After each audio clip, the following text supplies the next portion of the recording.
Welcome back. We can put Delaware in the rear view for the time being. We know we got a big game tomorrow. But we also have some teams alive still in Maryland. Quarterfinal action for two of our area teams. That's right. We have North Carolina at home and that passing attack of Cambridge South Dorchester. But let's start in 2A. Middletown starting quickly. First drive, Bill Poffenbarger, the man with the mortgage, takes it in himself. 6-yard touchdown gives Middletown the 7-0 lead. North Carolina answers back, though. Zamir Dennis takes the sweep, hurdles a defender, and he's going to absorb the contact right here. Sets up from the 4-yard line, and he would take it in on the next play. North Carolina now trailing just 7-6. But Middletown has it back, and Poffenbarger is going to take the RPO on this next play as soon as we get through the celebration. Bouncing off defenders for an 18-yard run. He gets down to the 3-yard line. He get in on the next play for the QB sneak, and Middletown now leading 14-6. Yeah, haven't seen North Carolina really have trouble tackling like that. Next possession, Middletown going to have it back. 35-yard field goal going to get blocked, picked up by guess who? The Defensive Player of the Year in the Bayside, Kendron Wayman. He's going to take it all the way back inside the red zone as the first half is coming to a close. North Carolina looking to get a score before the half. Wyatt LeClaire hitting Trenton Hilliard for the 11-yard touchdown. That ball looked a little loose. Two-point conversion would be good.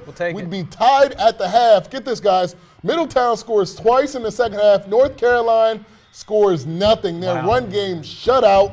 And the Bulldogs go down at home. They fall by a final of 28-14. Wow. Yeah, it's kind of like an unceremonious end to an otherwise great season for North Carolina because they just played so well and they progressively got better as the season went on, and it's just like, it's over. Here it is. Yeah, it was a great season for North Carolina. I was talking to somebody actually last week on the sidelines talking about how all these seniors have come up together from Pop Warner. You know, so it's a very hard way to go out, but they faced a really tough opponent tonight in Bill Poffenbarger and those Middletown football teams. So those guys. Middletown is a powerhouse. I was talking to a couple gentlemen at Delmarva today, and they were asking about some other games. I said, look, Middletown's a really good team. I saw North Carolina trailing. Don't get it confused or twisted. Because North Carolina had that higher ranking did not mean much of anything. Middletown's name kind of rings bells when it comes to Maryland, the circle of Maryland football. But a tough way for them to go out, certainly at home. I thought for sure that they would win this week and that they would have a tough matchup maybe against Elkton or whatever, wherever the reseed would lead us in the second or in the next game, but it did not happen.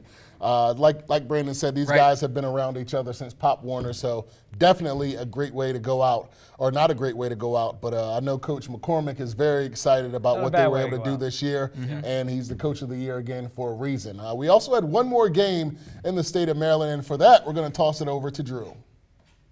Thanks, Trey. And you mentioned it. Let's jump over to our other remaining Bayside team as the 1A quarterfinals. Number 5 seeded Cambridge South Dorchester taking on number 4 Edmondson Westside. This was in Baltimore, as this was technically a neutral site game. Now, the Vikings making that trip over to Polytech Institute to battle on with Edmondson.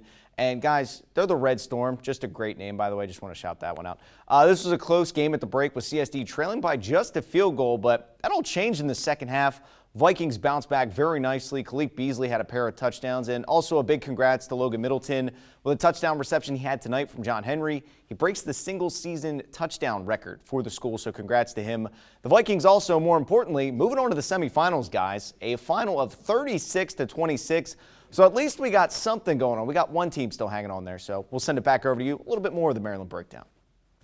Yeah, Drew, thank you very much. So, Cambridge South Dorchester moving on, and for us, that means we're making a trip next weekend, right, Miles says. Yes, absolutely. How about Cambridge, the last team left in Maryland? Who had that? Anybody at this desk had Cambridge as the last team playing in Maryland? Well, I know we've been talking about how Cambridge hasn't really played too many tough opponents. This was one of their first real tough opponents. They come out with a 10-point win, and John Henry in that passing attack. Man, they are impressive. You know what I think it is? I think we talked about all year long how they hadn't really played anybody. Yeah. And all that was doing was just giving the kids confidence. And Right. when you get 15 and 16-year-olds more confident, they can come out and be a really good team like Edmondson. Yeah. So they're on to the Two state more wins. semifinals. That's they're it. on to the state semifinals. One more win, Cambridge is into the 1A state championship game. Yep. It's unbelievable. That's amazing. It seemed like they kind of gained some momentum in that Yeah. game against Easton as well. I know that they didn't win. Absolutely. But that Yep, felt like that made them felt know like that a they moment. can play with anybody. Yeah. Yeah. Good stuff. All right, it's time to take another break. When we return, we got news to get to. Sorry. Former Delaware athlete Clay Conaway was sentenced today. How much jail time he'll be facing, we have the answer when we return. This is Kendall Wayman, North Carolina football, and you're watching Delmarva Sports Insider.